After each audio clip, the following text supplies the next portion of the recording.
alladzina hum fi salatihim khashi'un.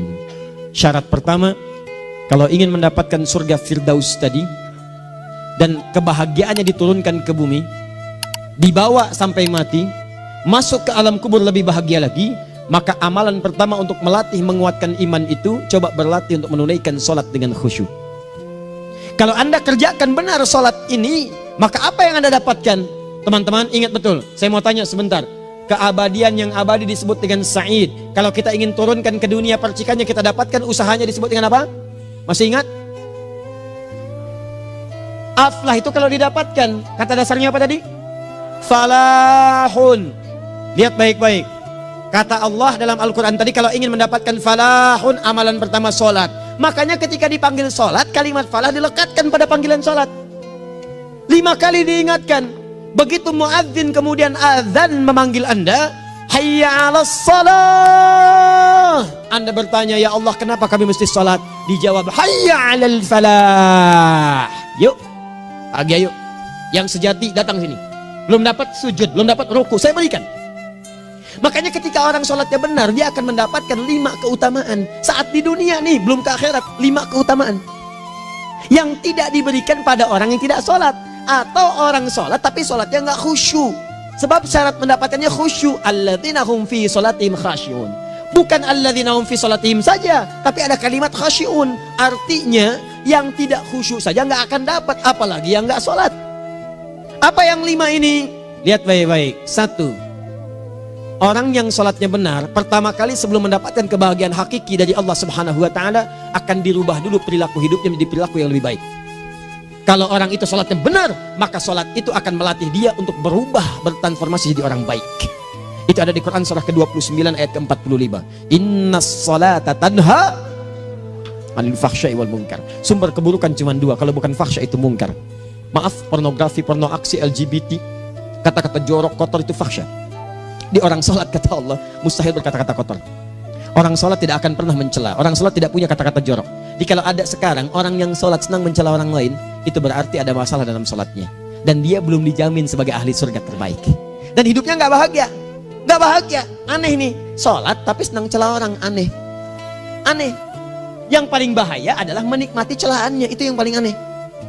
Anda ngaji. Anda ikut taklim. Taklimnya sesuai Quran, taklimnya petunjuk sunnah. Anda sholat, Anda puasa, tapi Anda masih senang mencela orang lain dan menikmati celahan itu. Kalau nggak mencela, kayaknya nggak komplit kehidupan. Maka ada yang salah dengan ibadah Anda. Ada yang keliru. Karena mustahil taat bertemu dengan maksiat, itu mustahil. Mungkar, keburukan yang diingkari oleh hati, sumbernya nafsu perut dengan akal. Bohong, mencuri, menipu, membunuh, merampok, membegal, mabuk dan sebagainya. Itu namanya mungkar. Orang sholat gak mungkin mengerjakan mungkar. Jadi kalau sholat kita benar, cukuplah Anda sholat, maka Anda akan jadi orang baik. Makanya kata Nabi, Anda punya anak dari kecil ajarin sholat. Sholat, kalau naik jadi balik, kerjakan terus. Kasih pelajaran membuat dia mengerti. Kalau masih susah, berikan pelajaran. Ini sering diterjemahkan dengan memukul. Mukul di Arab beda dengan konteks mukul sekarang. Mukul di Arab tuh ngasih pelajaran supaya ngerti. Anda bisa terjemahkan dengan konteks lain. Uang jajannya tahan, yang kesukaannya simpan dulu. Bisa dengan konteks kekinian, tapi poinnya, kenapa anak Anda dari kecil ajarin sholat, sampai kenalkan dengan masjid, ajari 3 tahun bawa ke masjid, kenalkan dengan masjid, gak ada masalah lari-lari itu sebelum waktu sholat. Kenalkan dulu. Dulu orang-orang tuh begitu, sebelum waktunya dikenalkan, jalan, begitu lari, biarin dulu. Setelah itu diberi pengertian, nah ini bukan tempat berlari, yang berlari di sana nanti, yang di sini nanti akan ada orang-orang baik semuanya. Terus Anda lihat berbaris, baris rapi. Kalau pengen baik ikutan baris nanti. Terus nanti ada yang mimpin di depan, namanya imam. Imam itu siapa ya? Tetangga kita bukan yang Pak Imam, bukan. Bukan. Kalau tetangga kita namanya Imam S. Arifin. Kalau yang ini imam sholat namanya. Imam sholat itu nanti akan pimpin menyembah Allah. Allah siapa ya? Allah itulah yang memberikan ayah rizki. Allah itu yang memberikan ayah rizki sehingga bisa beli tobot buat kakak, beli robokar poli, ini yang poli, ini yang embers, ini yang heli, ini dulu kakak semuanya tuh yang kasih Allah. Nanti kalau kakak bagus bisa ikut rapi di sini, Allah akan senang, akan ditambah lagi oleh Allah. Oh begitu ya, datang begitu caranya. Ini bukannya waktu sholat belum dikenalin, udah dibawanya main-main di masjid. Bahkan ada yang agak repot lagi, di rumahnya susah diatur, dibilang, kamu ini susah diatur, main sana ke masjid, disuruh main, ya main di masjid. Yang salah bukan anaknya, orang tuanya. Apa rahasianya anak itu disuruh ke masjid, suruh sholat? Rahasianya, begitu anak itu sholat dengan baik, maka dia akan tumbuh jadi anak baik di kemudian hari. Itu maksudnya. Nah, sekarang saya agak bingung ini, pendidikan TK sekarang salah sih? Enggak, cuma saya agak bingung mikirnya. Ini anak belum diajarin sholat, udah diajarin manasik. Itu bagaimana cara berpikirnya Ferguson? Agak repot saya mikirnya tuh. Ya, walaupun salah sih enggak, cuma saya bingung gitu. Kenapa nggak dikerjakan tahap yang pertama dulu? Tangga itu kan berurutan, nggak bisa Anda lompat langsung ke 5. Kan 1, 2 belum terlewati. Jelas ya? Ah, ini gambarannya. Sholat nih. 1 pasti baik. Jadi kalau sekarang sholat, lisan belum baik, mata belum baik, sampai ke kaki, berarti ada yang salah sholatnya tuh. Ada yang nggak tepat. Tangan sembarangan, snack orang ngambil. Awas. Tuh sendal orang, mau wudhu nggak ada sendal, pakai sendal orang. Udah bilang belum? Kehujanan pakai payung orang. Udah bilang belum? Ya kan gampang Ustaz. Ini kan juga mungkin diikhlaskan karena Allah. Ya ikhlas, cuman pakainya belum minjam. Bagaimana kalau sedang pegang payung itu keluar, Anda meninggal? Nah, coba mikirin ke situ. Coba ke kantor. Kalau didorong proyek yang nggak jelas, minta tanda tangan, pikirin dulu bagaimana kalau meninggal. Kemarin saya sama teman-teman artis saya katakan begini, Anda ya, kalau Anda mengaji dengan saya, jangan pernah menerima peran maksiat. Walaupun itu sekedar adegan, tapi itu maksiat. Kalau bayangkan ketika Anda memerankan itu, Anda diwafatkan oleh Allah Subhanahu Wa Taala. Maka demi Allah saya katakan tidak ada faedahnya Anda ngaji sekarang, ngaji besok. Ketika Anda menerima peran itu, Anda wafat dalam keadaan bermaksiat di hadapan Allah Subhanahu Wa Taala. Maka saya pun katakan pada Anda, ayo belajar yang betul. Pahami, bangun sholat, belajar, dalami seperti orang tua kita dulu. Tinggalkan nyontek, budaya yang gak jelas. Rasakan ketika nyontek Anda wafat. Apa yang Anda dapatkan? Di Libya itu, kalau nyontek, di Libya ya, saya pernah sekolah di Libya nih. Itu kalau nyontek, dibiarin aja dulu. Dan rekornya 100% ketahuan. Begitu sudah selesai, cuma jeda 2 jam, langsung ada panggilan. Si Fulan silahkan datang ke kantor. Apa yang disediakan di kantor sudah siap. Anda diberi waktu 2 jam dari sekarang, siapkan beres-beres koper Anda. Di sini sudah tertulis Anda akan pulang. Tiketnya sudah lengkap, dikawal 2 orang. Dituliskan di situ anak ini nyontek gak boleh kembali ke sini. Libya. Gak ada zero tolerance bagi yang seperti itu, keluar. Kami gak terima di sini. Harusnya begitu. Gak ada faedahnya. Yang kita butuhkan amalan dari ilmu, bukan nilai-nilai itu sementara. Gak ada. Sudah. Nah ini akhirnya begini kualitasnya nih. Tertulis di ijazahnya bagus, cum laude, IPK-nya 4, tapi nggak ada aplikasinya. Yang pintar banyak, kita butuh yang baik, pintar yang baik. Sekarang yang pintar banyak, kepintarannya dipakai untuk nipu orang. Itu yang bahaya. Ahli hukum banyak yang dihukum. Ahli ekonomi tidak bisa mengangkat perekonomian. Apa yang salah? Apa yang salah? Ini yang jadi persoalan. Tapi dasar manusia begitu di sidang mulai pakai peci, pakai baju koko, pakai tasbih, ada yang pakai kerudung. Luar biasa. Nih 2. Orang kalau sholatnya benar, Allah akan berikan ketenangan dalam jiwanya. Tenang hatinya. Jangankan musibah kecil, musibah paling besar pun tenang aja dia. Tenang, dia paham rumusnya. Allahu Akbar. Turun Quran surah ke-13 ayat ke-28. Ala bidzikrillahi tatmainnul. Yakinkan pada dirimu, zikir kepada Allah membuat hati tenang. Di antara turunan zikir amalannya adalah sholat. Dari mana taunya? Quran surah ke-20 ayat ke-14. Innani anallahu la ilaha illa ana fa'budni wa aqimis salata lidzikri. Saya Allah, kata Allah ke Nabi Musa. Tidak ada Tuhan selain saya, sembah saya. Bagaimana menyembahmu ya Allah? Tunaikan salat sebagai zikir kepada saya, zikir. Nah, maka kalau Anda sedang tidak tenang, ayo ke masjid. Banyak zikir itu, baca Quran zikir. Quran surah 15 ayat 9. Inna nahnu nazzalna dzikra. Kami turunkan Al-Quran sebagai zikir. Jadi kalau Anda sedang baca Al-Quran, Anda sedang berzikir. Ibu kalau sedang gak tenang, Bu, gelisah, gak enak, gak usah mengeluh, apalagi bikin status gak karuan. Ibu wudhu, ambil mushaf baca. Begitu sedang baca ada ketenangan dalam jiwa. Berdoa, zikir. Kalau sedang gak tenang, besok ada proyek, doa dulu. Doa itu memberikan ketenangan. Makanya doa disebut dengan zikir. Quran surah ke-7 ayat 205. Wadhkur rabbaka fi nafsika tadarruan wa khifatan wa dunal jahri minal qaul. Ayo berzikir, minta kepada Allah dengan segenap jiwamu, mohon dengan penuh ketawaduan. nanti ketenangan diberikan. Menghafal Quran, baca itu zikir. Quran surah ke-54 ayat 17, 22, 32, 40. Walaqad yassarnal Qur'ana lidzikri fahal mim mudzakir. Menyebut nama Allah, Al-Asmaul Husna itu zikir. Sedang ada persoalan, ya Allah, ya Allah, ya Allah, ya Rahman, ya Rahim, ya Malik, ya Qudus, ya Allah, ya Allah, ya Allah, ya Allah. Zikir. Dalilnya Quran surah kedua ayat 152. Fadhkuruni azkurkum. Sebut namaku, zikir. Apapun akan mengingatmu. Gimana menyebutnya? Ditafsir di Quran surah 17. Ayat keberapa? 110. Qulidullah awid rahman ayyamma tad'u falahul asmaul husna. Sebut nama Allah. Itu menentramkan pada jiwa. Sedangkan sholat gabungan dari semua zikir tadi. Bukankah dalam sholat Anda baca Al-Quran? Bukankah dalam sholat Anda menghafal Al-Quran? Bukankah dalam sholat Anda berdoa? Bukankah dalam sholat Anda istighfar? Anda mohon digabungkan semua itu. Amalan sholat menggabungkan semua jenis zikir. Masa Anda nggak tenang juga? Makanya sholat, jangankan sholat ya, tempat sholat itu yang menenangkan. Tempat sholat, tempat paling tenang di muka bumi. Kalau nggak percaya silahkan ya, Anda sebelum masuk ke istiqomah ini, begitu Anda masuk kan perasaannya beda kan? Lain. Silahkan cek, kalau cari ketenangan datang ke masjid. Masuk, wudhu masuk, sholat 2 rakaat tenang. Dekat kipas angin, saking tenangnya plek ngantuk tidur. Beneran. Enak. Makanya saat Ramadan kalau orang pengen cari ketenangan, lihat di perusahaan-perusahaan penuh tuh musola, pada tidur. Ya, mengamalkan hadis palsu. Ya, dia musoim ibadah, tidurnya orang puasa ibadah, hadis palsu. Nah, itu teman-teman. Itu gambarannya tiga. Orang yang salatnya khusyuk benar, itu dijamin langsung oleh Allah Subhanahu wa taala akan dimudahkan semua urusan hidupnya termasuk rezekinya. Ini yang saya katakan. Jadi saya katakan tadi, di akhirat ini, di surga, rezeki tinggal ngambil. Anda kalau benar sholatnya, itu langsung dijanjikan oleh Allah. Rezeki itu nggak perlu Anda banyak pikirkan. Ikhtiar sedikit, datang. Bahkan dari sisi yang tidak Anda duga. Apa dalilnya? Quran surah ke-65 ayat 2 dan 3. Ditafsir di Al-Baqarah ayat 2 dan 3. Wa may yattaqillaha yaj'al lahu makhraja. Ada orang yang meningkatkan takwanya kepada Allah, kami mudahkan urusan hidupnya. Setiap persoalannya diberikan jalan keluar, mudah. Solusi. Setiap ada problematika, ada solusi. Wa yarzuqhu min haitsu la yahtasib. Dan kalau dia ingin mendapatkan rezeki, bahkan kami kirimkan dari sisi yang tidak dia duga. Orang lain capek ini datang lagi, tawaran proyek datang lagi.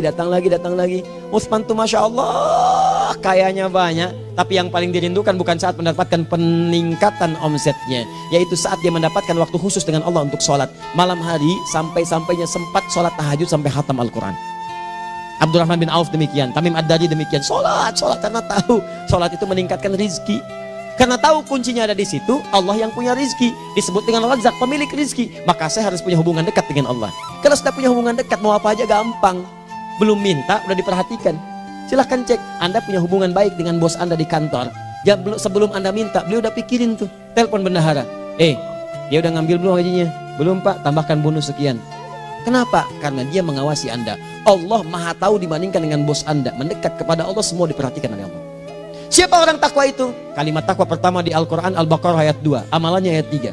Dzalikal kitabu la raiba fihi hudal lil. Siapa mutakin itu? Ayat 3-nya. Alladzina yu'minuna bil ghaib wa yuqimunas shalah. Gampang. Kalau pengen mudah hidupnya gampang. Biaya nggak mahal, tenaga nggak banyak, tingkatkan takwa nih. Jadi kalau hidup Anda masih susah, di kantor champion, di rumah tangga bermasalah terus, atau sebaliknya, maka boleh jadi kalau gelar Anda tinggi, harta Anda banyak, tapi selalu punya masalah. Bukan Anda kurang hebat, bukan Anda kurang kedudukan, bukan Anda kurang kaya, Anda kurang takwa. Dan yang paling dahsyat, mungkin sholat Anda belum berkualitas. 4. Orang yang sholatnya benar, khusyuk dia. Bahkan saat sholat itu kalau dia minta, maka seketika doanya akan dikabulkan. Tanpa diskusi, langsung seketika. Contoh, Quran surah ketiga ayat 38 sampai 39. Demi Allah saya katakan, Nabi Zakaria punya masalahnya pelik. Sudah berumah tangga, istrinya divonis monopos, maaf bahkan mandul. Gak mungkin punya keturunan. Maka apa yang beliau kerjakan? Secara singkat beliau sholat. Begitu sholat minta kepada Allah. Hunalika da'a Zakaria rabbah. Di mihrab itu beliau bermohon kepada Allah. Bermohonnya sambil sholat. Qala rabbi habli min ladunka dzurriyyatan thayyibah innaka sami'ud du'a. Ya Allah, mereka katakan saya nggak mungkin punya keturunan. Sekarang saya ingin katakan, ya Allah, saya hanya minta darimu saja, saya nggak akan dengarkan mereka. Ya Allah, mohon Engkau maha mendengar, ya Allah. Maha mendengar doa saya. Kalau kepada yang maha mendengar aja nggak mengabulkan, kepada siapa lagi saya mesti minta? Apa yang terjadi? Fanadatul malaikatu wa huwa qa'imun yusalli fil mihrab. turun malaikat mengabarkan, sedangkan beliau masih sholat, belum selesai dalam sholatnya. Sholat khusyuk itu belum selesai sholat aja dikabulkan, doa sudah turun. Sholatnya belum selesai, doa sudah dikabulkan. Annallaha yubashshiruka bi Yahya. Allah kasih kabar gembira, doa kamu didengar, dikabulkan, kamu akan punya anak, namanya langsung dari Allah Yahya, artinya hidup yang mustahil menurut manusia. Lahir seorang dari rahim perempuan yang menopus dan mandul, bayi yang hidup, kata Allah nggak ada yang mustahil bagiku, jadi dan jadi dia. Berita baiknya, Nabi Zakaria sholat dikabulkan. Umat Nabi Muhammad sebelum sholat sudah ditunggu oleh Allah, mau minta apa aku kabulkan sekarang. Hadisnya qudsi, saya bacakan. Hadatsana qala Rasulullah sallallahu alaihi wasallam qala Allahu azza wa jalla qasamtu shalah baini wa baina abdi. Kata Allah, saya bagi dua ya salat antara aku dengan hambaku. Wali abdi ma sa'ala. Kalau hambaku benar salatnya, aku berikan apapun yang dia minta sekarang. Idza qala al-abdu alhamdulillahi rabbil alamin. Bagian pertama, kalau hamba benar nih baca Al-Fatihahnya dari alhamdulillahi rabbil alamin, kalau Allah azza wa jalla dijawab oleh Allah, hamadani abdi, hambaku sedang memujiku. Wa idza qala ar-rahmanir rahim, jika hambaku berkata ar-rahmanir rahim, qala Allah azza wa jalla asna alayya abdi, hambaku sedang menyanjungku. Wa idza qala maliki yaumiddin, qala Allah azza wa jalla majjadani abdi, kalau hambaku mengatakan maliki yaumiddin, kata Allah hambaku sedang mengagungkanku. Perhatikan sekarang. Wa idza qala al-abdu iyyaka na'budu wa iyyaka nasta'in, jika hambaku berkata sekarang, ya Allah, kami sekarang ibadah, sholat menyembahmu, dan kami sekarang sedang punya masalah, kami hanya minta tolong kepadamu ya Rabb. Apa jawabannya? Beda dengan sebelumnya. Kata Allah, hadza baini wa baina abdi, inilah perjanjian antara aku dengan hambaku. Wali abdi, kalau hambaku benar khusyuk sholatnya sampai detik ini, baru sampai Al-Fatihah itu pun belum tuntas, baru sampai Al-Fatihah itu pun belum tuntas. Kalau benar bacaannya betul, sholatnya dari takbir sampai dengan selesainya, sampai ayat itu iyyaka na'budu wa iyyaka nasta'in, kata Allah, masalah apapun yang dia minta sekarang aku akan kabulkan. Besok saya kasih rahasia yang di KBP. Ada awal pembuka di awal sebelum Al-Fatihah yang kalau Anda benar bacanya itu pengantar kepada pengabulan doa di Al-Fatihah. Apa itu? Besok. 5. Yang kelima ini yang paling diharapkan, dan ini penutup dalam kajian kita malam ini. Teman-teman sekalian, perhatikan baik-baik. Jika Anda benar mengerjakannya, maka Allah akan jamin langsung Anda akan mendapatkan kesuksesan dan kebahagiaan di semua aktivitas Anda. Kalau jadi suami, suami yang sukses, rumah tangga yang bahagia. Kalau jadi pegawai, pegawai yang sukses, dan di kantor bahagia. Masih ingat? Kesuksesan yang menghadirkan kebahagiaan, konteksnya dunia disebut dengan falah, dipegang disebut dengan aflah. Dikembalikan lagi ke atas, ke surah ke-23 ayat 1 dan 2. Qad aflahal mu'minun. Apa amalannya? Alladzina hum fi salatihim khashi'un. Persoalannya, kalau Anda sholat belum mendapatkan satu di antara 5 ini, apa masalahnya? Pertama masalahnya, kata Al-Quran, boleh jadi yang sholat itu belum khusyuk. Apa itu khusyuk? 2 maknanya, dan saya tutup di sini. Apa yang 2 itu? 1, kebanyakan orang sholat masih membawa dunia dalam sholatnya. Makanya kalau pengen khusyuk, kata Allah, maka Anda rasakan akan bertemu Allah. Rumusnya Quran surah kedua ayat 45 sampai 46. Rasakan secara singkat, mungkin itu sholat terakhir yang Anda akan kerjakan dalam kehidupan. Mungkin di sholat itu Anda wafat. Kata Allah, alladzina yadhunnuna annahum mulaqu rabbihim. Orang khusyuk itu sudah kelihatan dari sebelum sholat, dia sudah merasa persiapan menghadap Allah. Persiapan ke manusia aja, dia sudah siap-siap, mandi dulu, ganti pakaian, pakai parfum, macam-macam dan sebagainya, hanya memenuhi undangan manusia. Allah mengundang Anda 5 kali dalam sehari. Ya maaf, mengabulkan doa Anda, mencukupkan kebutuhan, menyembuhkan kalau sakit, disiapkan Anda. Harusnya apa? Penampilan sempurna. Kata Quran, orang khusyuk itu kelihatan sebelum sholat, pakaiannya kelihatan. Quran surah 7 ayat 31, ya bani Adam khudhu zinatakum inda kulli masjid. Hai anak cucu Adam, kalau tiba panggilan dari masjid, kenakan pakaian terbaikmu. Di anak cucu Adam tuh kelihatan. Kalau orang khusyuk begitu adzan kelihatan pakaiannya lain. Pakaiannya indah. Khudhu zinatakum, kenakan pakaian terbaikmu. Dipakai, bertemu Allah. Bertemu manusia aja pakaian bagus-bagus. Ini aneh ya, ada orang salah ibadah aja. Orang salah ibadah pakaiannya bagus-bagus. Lihat nih hari-hari tertentu, besok tuh orang mau ke tempat masing-masing tuh. Ada yang pakai jas, pakai dasi, pakai batik, pakai kebaya. Anaknya dibawa, dikuncir 2, bawa manisan macam-macam. Mau salah ibadah aja, tampilan bagus. Masa antum yang benar ibadahnya nggak bagus? Bedakan. Pakaian futsal, pakaian sholat ganti dengan yang sholat. Ini gimana pakaian sholat pakai pakaian futsal? Depannya gambar Messi, belakang Ronaldo. Ah, repot. Malaikatnya juga bilang, kamu salah baju, harusnya Luka Modric.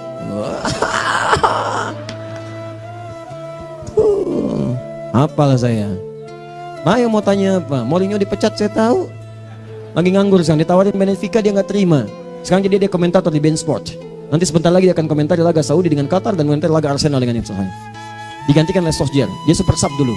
Ya, super sub. Ya, the baby assassin, ya pembunuh yang berwajah baby face. Masuknya di akhir-akhir, gol. Sekarang melatih dia 5 kali kemenangan, belum kalah sama sekali. Saya hafal itu. Tapi masih di urutan ke-6, tapi jaraknya ke yang ke-4 itu tinggal 3 poin lagi.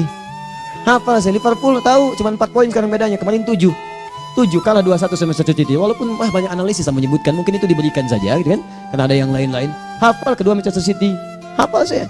Ayo mau tanya apa lagi? Tottenham Hotspur ke bawahnya, ada Chelsea, ada Arsenal, baru kemudian Manchester United. Liga Italia, wah udah gak kekejar Juventus. Ya, apa lagi? Dan seterusnya lah. Gak ada ujungnya bahas yang begituan. Jelas ya? Maksud saya, Anda tanya itu saya jawab. Tapi tidak menghilangkan ibadah kita yang lain. Dan apa ruginya? Ya tahajud dah. Apa yang bisa dikerjakan besok, lihat besok. Ya kan tahajud kan bisa besok. Ada orang tahajud jam 10 pagi? Gak ada. Lebih baik Anda kerjakan malam tahajud. Yang tidak bisa dilihat malam bisa dilihat besok. Cara berpikirnya bagaimana kalau besok meninggal? Gak kesampaian teman-teman sekalian. Gak kesampaian. Nah maka dari itu, Anda kalau mau ada panggilan sholat, siap-siap baju yang bagus. Itu sempurnakan. Anda panggilan orang mandi. Panggilan Allah, buka Quran surah 5 ayat 6. Sempurnakan wudhu. Ya ayyuhalladzina amanu idza qumtum ila shalah faghsilu wujuhakum. Wudhu yang baik. Berpakaian yang rapi. Kenapa? Karena boleh jadi saat dipanggil Anda wafat saat itu. Maka wafat Anda dalam keadaan yang suci, dengan keadaan tobat, dengan pakaian terindah pada saat itu. Yang kedua, maaf, orang-orang kurang khusyuk itu saya tutup. Yang kedua itu karena kebanyakan orang sholat tidak paham, tidak mengerti apa yang dibaca dan dilakukan dalam sholatnya. Jujur pada diri sendiri, jawab pada diri Anda. Sampai sekarang Anda sholat, berapa persen bacaan sholat yang Anda pahami? Jangan-jangan selama ini Anda sholat ribuan kali sujud, ribuan kali ruku, gak ada yang paham yang dibaca. Sekian persen yang paham, bagaimana sholat Anda bisa khusyuk? Pekerjaan Anda dipahami, urusan akhirat Anda gak dipahami. Di mana cara berpikirnya? Aku yang bagaimana atau engkau yang harus bagaimana? Ya, coba berubah. Nah ini baru satu amalan, belum yang lainnya. Ada 5 amalan lagi yang kalau kita bisa turunkan itu, selain sholat yang khusyuk, maka jaminan tadi akan datang. Baru sholat khusyuk aja 5 datang, apalagi ditambah dengan 5 amalan lainnya lagi. Demi Allah saya katakan, dunia kecil sekali, gak ada nilainya. Akhirat aja enak, nikmat. Saya ketemu Ustaz Arifin beberapa waktu lalu, dan kita doakan semoga Allah berikan kesembuhan, kesehatan. Saya datang, biasa kita adabin berdoa, duduk. Bang istirahat, bang butuh istirahat, umat udah nunggu. Dah gak usah mikir yang lain, karena beliau cerita masjid, cerita zikro, cerita mana. Ya insya Allah. Nitipin ini, nitipin itu dan seterusnya. Dan yang paling indah adalah, bang kita saling panggil weekend. Nikmat, gak ada yang senikmat ini.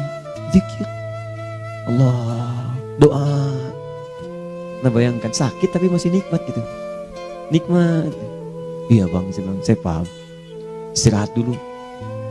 Banyakkan nanti orang jengkuk. Saya pamit dulu ya, supaya bisa istirahat, supaya tenang. Lama kita pegangan tangan, ngobrol, saling mendoakan. Itu nikmat. Dan cara berpikirnya kalau sudah pakai iman, semua nikmat. Ada uang nikmat, gak ada uang nikmat, sakit nikmat. Karena cara berpikirnya lain. Nanti kita bertemu lagi, saya terangkan pada Anda. Dan saya contohkan satu kisah.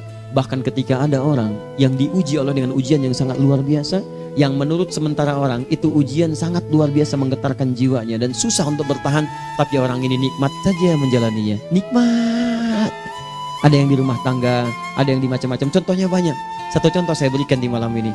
Sekali suami istri, wah luar biasa. Istrinya itu cerewetnya Pak, bukan cuma cerewet, ngeselin bagi suaminya. Maaf Bu ya, bukan ibu maksudnya. Jadi semua yang dikerjakan suami salah. Pengen mangga, ayah kalau kita sekarang dibeli mangga. Kenapa mangga yang ini? Saya pengennya mangga yang lain. Belikan mangga. Kenapa beli mangga aja? Jeruknya mana? Jeruk. Semua. Pokoknya semua yang kerjakan suami salah. Tapi suami tidak pernah mengeluh. Ini kerjakan, itu kerjakan. Satu kali, perhatikan cara memandangnya. Ketika iman sudah masuk ke dalam jiwa. Kata temannya, akhi, istri kamu ini begini, nyusahin kamu. Kenapa kamu gak cari yang lain? Kan gampang ada syariat. Udah pisahin aja cari yang lain. Kamu tenang ibadah. Apa jawabannya? Hey, Allah sudah turunkan surga ke saya lewat dia. Kenapa kamu meminta saya untuk menjauhinya dan meninggalkan surga saya? Ini cara melihat dia. Bukankah ketika ada berbagai keluhan saya sabar? Bukankah sabar mendekatkan saya ke surga? Allah kirimkan tipikal istri seperti ini supaya mendekatkan saya ke surga. Dengan itu kan saya banyak pahala. Saya sabar, pahala banyak. Sudah Allah berikan pahala kepada saya. Kamu malah nyuruh saya untuk berpisah dengan pahala itu. Perhatikan cara berpikirnya. Indah. Kalau rumah tangga seperti ini semuanya enak gitu. Suaminya biasa-biasa, istrinya cantik, luar biasa. Begitu berdandan kelihatan, kata suaminya, Masya Allah, wajahnya tak berpaling, mata tak berkedip. Kata istrinya, ya zauji madzabik, sayang kamu kenapa? Wallahi syakiran lillah bihadari, demi Allah aku bersyukur mendapatkan istri secantik kamu. Kata istrinya, nahnu fil jannah zauji, kita berdua di surga. Kata suaminya, kok bisa begitu jawabanmu? Iya, kamu bersyukur dengan keadaanku, aku bersabar dengan keadaanmu. Catat. Bukankah orang syukur dan sabar di surga? Tuh lihat, canda-canda orang-orang soleh itu begitu. Nikmat ketawa walaupun nyelekit di hati. Cuman bawaannya enak gitu. Nah, nanti itu ada tuh, nanti saya turunin tuh. Yang di rumah tangga, yang ini, yang itu nanti. Kapan? Pertemuan berikutnya. Ya, jadi kita cukupkan dulu di malam ini apa yang kita pelajari, supaya nanti gak terlampau banyak kita dapat materi. Cuma sayang sedikit mengamalkan. Saya sudah tuangkan di sini. Banyak saya tuliskan, termasuk di keluarga, di macam-macam. Ini saya tulis, tapi silahkan Anda baca. Kalau ada manfaat silahkan dapatkan. Kalau ada yang kurang silahkan sampaikan untuk dikoreksi. Semoga Allah muliakan kita semua insya Allah. Sekali lagi, perbaiki hidup. Jangan banyak mainnya. Dan sudah, jangan banyak membuang dengan yang sia-sia, apapun yang dihadapi. Sekali lagi, tolong jaga kondusivitas, bantu negara kita, ketertiban, keamanan. Kalau saya menyampaikan sesuatu ada singgungan dengan yang kekinian, itu maksudnya koreksi masukan-masukan supaya diperbaiki. Tapi tetap dalam urusan pemilihan kita punya pilihan masing-masing yang tidak boleh dipaksakan. Jelas ya? Baik, jadi ya, saya sampaikan sekali lagi. Pertama, pilih mana? Anda dipaksa harus ikut, atau yang kedua, kita bebas memilih sesuai. Dah. Sudah ya. Jadi kita akhiri, subhanakallahumma bihamdika asyhadu an la ilaha illa anta astaghfiruka wa atubu ilaik. Wa akhiru da'wan alhamdulillahirabbil alamin. Berjumpa besok sesi terakhir fikih ikhtilaf di Masjid Ar-Rahman Kota Baru Parahyangan. Assalamualaikum warahmatullahi wabarakatuh.